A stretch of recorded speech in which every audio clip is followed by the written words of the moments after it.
কংগ্ৰেছ কৰ্মী মৃদুল ইছলামৰ ঘৰত উপস্থিত তৃণমূল কংগ্ৰেছৰ নেতৃবৃন্দ।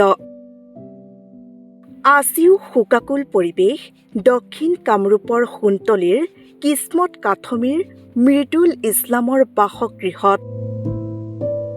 যোৱা 18 ডিচেম্বৰত প্ৰদেশ কংগ্ৰেছৰ উদ্যোগত বিভিন্ন দাবীত ৰাজভৱন চলো কাৰ্যসূচীত আৰক্ষীয়ে কন্দুৱা গেছ নিক্ষেপৰ ফলত মৃত্যু হৈছিল কংগ্ৰেছৰ আইনী কোষৰ সদস্য তথা গুৱাহাটী উচ্চ ন্যায়ালয়ৰ অধিবক্তা মৃদুল ইছলামৰ।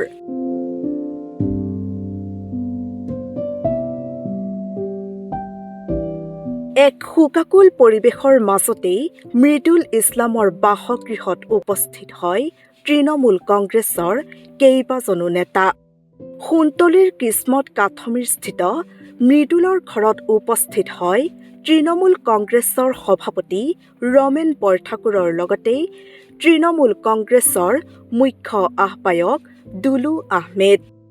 শোকস্তব্ধ পৰিয়ালৰ বুজ ল'লে তৃণমূল কংগ্ৰেছৰ নেতৃবৃন্দই। দিব লগা পৰিৱেশ নাছিলে। যিকোনো প্ৰতিবাদে হওক বা আন্দোলনে হওক আগতে বিজেপি চৰকাৰো কৰিছিলে, বিজয় চক্ৰৱৰ্তীয়ে কৰিছিলে, বৰ্তমানৰ মন্ত্ৰীবিলাকো কৰিছিলে, বৰ্তমান যিবোৰ মন্ত্ৰী তেখেতসকলেও কংগ্ৰেছত থাকোঁতে কৰিছিলে, বিজেপি চৰকাৰখনেও কৰিছিলে। কেতিয়াবা চৰকাৰৰ বিৰুদ্ধেও চৰকাৰৰ বিধায়কে কৰে, সেইটো কোনো ডাঙৰ কথা নহয়। কিন্তু 3টা বেৰিকেড থকাৰ পিছত তাত তেনেকুৱা কি পৰিস্থিতি আহিল যে টিয়াৰ গেছ দিবলগীয়া হ'ল। 3টা বেৰিকেড আছিলে। কালি যোৱাকালি মুখ্যমন্ত্ৰীৰ মই এটা ভাষ্য চালো যে গভৰ্ণৰ নাথাকাকৈ কেনেকৈ কংগ্ৰেছী মানুহ তাত ধৰ্ণা দিব গৈছিল, গভৰ্ণৰ নাছিল বুলি কৈছিল। যদি গভৰ্ণৰ নাছিল প্ৰশাসনে কিয় আগতীয়াকৈ জনাই নিদিলে কংগ্ৰেছক যে আপোনালোকৰ ধৰ্ণাটো বাতিল কৰক, যিহেতু গভৰ্ণৰ আজি নাই।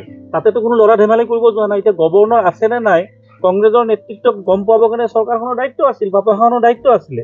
এতিয়া মৃত্যু হোৱাৰ পিছত কৈছে যে কংগ্ৰেছৰ দুখ, তাতে বোলে গভৰ্ণৰ নাছিলে। আৰে গভৰ্ণৰ নাছিল যদি তোমালোকে ৰাতিপুৱাই কৈ দিয়া, সংবাদ মেল দি কৈ দিয়া যে আজি ধৰ্ণাটো বাতিল কৰা হৈছে, তাত গভৰ্ণৰ গৰাকী আজি নাই। এতিয়াতো ক'লে নহ'ব। গতিকে এইবিলাক দায় কৰা মন্তব্য দি লাভ নাই। আমাৰ স্পষ্ট কথা, এগৰাকী যুৱক গণতান্ত্ৰিকভাৱে আন্দোলন যি দলৰে নহওক, যি ঘৰৰে নহওক, যোন স্থানৰে নহওক বা আমাৰ যি ৰাজ্যৰে নহওক, গণতান্ত্ৰিকভাৱে আন্দোলন কৰিব যায় তেখেতে মৃত্যুমুখত পৰিছে। মুখ চুপতি বাদ দি কোনো কৰিব নালাগে। মুখ চুপতি ইয়াত কংগ্ৰেছ দলেও কৰিব নালাগে, মুখ্যমন্ত্ৰী কৰিব নালাগে, বিজেপিও কৰিব নালাগে। ঘৰত ন্যায় দিয়ক, চাকৰি দিয়ক, চিম্পুল সাধাৰণ কথা এইটো। আৰু তাত আৰু এইবিলাক মুখ চুপতি কৰি গভৰ্ণৰ নাছিল, অমুক নাছিল আৰু কিবা কিবি ধৰি লওক কংগ্ৰেছৰ ফালৰ পৰা আহিছে, মই এইবিলাক কৰিব নালাগে। এটা শান্তিপূৰ্ণভাৱে প্ৰথমে পৰিয়ালটোক ন্যায় দিয়াৰ ব্যৱস্থা কৰিব লাগে, বিজেপি চৰকাৰখনেই হওক বা কংগ্ৰেছেই হওক। শ্বহীদ মৃদুলৰ মাগফিৰাতৰ কাৰণে পৰম কৰুণাময় আল্লাহ তালাৰ ওচৰত দুৱা আৰু মোনাজাত কৰে।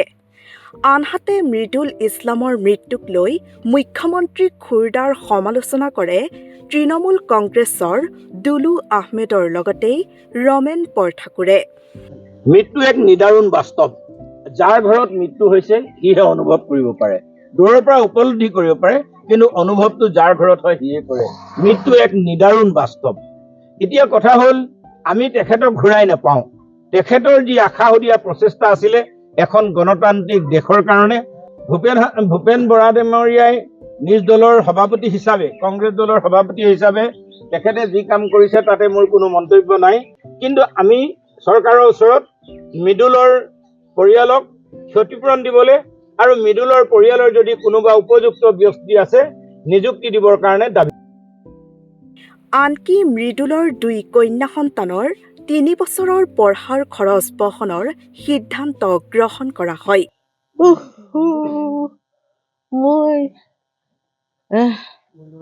মই ল'ৰা ন্যায় বিচাৰ লাগব। ন্যায় বিচাৰ কেনেকে দিব আপোনালোকে দিব। গতিকে মুখ্যমন্ত্ৰী ন্যায় দিব লাগে। মই যেনেকে লৈ আছিলো তেনেকুৱা এতিয়া বৰ্তমান নাই। তাক অন্যায় কৰিছে। গতিকে মই আগৰ পৰাই ৰাজনীতি কৰা মানুহ, কংগ্ৰেছী মানুহ, কংগ্ৰেছী। ইন্দিৰা গান্ধীৰ লগত মই ফটো উঠা মানুহ। ইন্দিৰা গান্ধী মোক ফটো উঠিছে। মই গৈছিলো দিল্লীত, ইন্দিৰা গান্ধী মোক ইমান ভাল পাইছিল। মোৰ লগত ৰাহুল গান্ধী ছাৰে যোগাযোগ কৰিছিলে দিল্লীৰ পৰা। মল্লিকাৰ্জুন খাৰ্গে যোগাযোগ কৰি তেওঁ নিজে কান্দি ভাগৰি পৰিছিলে। জিতেন্দ্ৰজী সিং ছাৰে কান্দি কান্দি মোৰ কথা শুনি তাইৰ পুৰা কুৰ্তি ভিজি গৈছিলে আৰু মোক বহুত সান্তনা দিছিলে। ভূপেন বৰা ছাৰ আহিছিলে, গৌৰৱ গগৈ ছাৰ আহিছিলে, ৰকিবুল হুছেইন ছাৰ আহিছিলে আৰু আমাৰ MLA নন্দিতা বাইদেউ, তাই ইমানেই কষ্ট কৰিছে মই ভাষাৰে ক'ব নোৱাৰো। তাইৰ মৃত্যুৰ সময়লৈকে একেবাৰে তাইৰ জানাজালৈকে যিমানখিনি কষ্ট কৰিছে তেখেতে। মোৰ ছোৱালী দুজনী দুদিন নোখোৱাকে আছিল। তাৰপিছত বাইদেউ আহি কেনে বজাৰৰ পৰা বজাৰ চজাৰ কৰি আনি গা পা ধুৱাই তেখেতে নিজৰ হাতেৰে মোৰ ছোৱালী দুজনীক খুৱাইছিলে। বহুত মৰমো কৰিছে, মোকো বহুত সান্তনাও দিছে।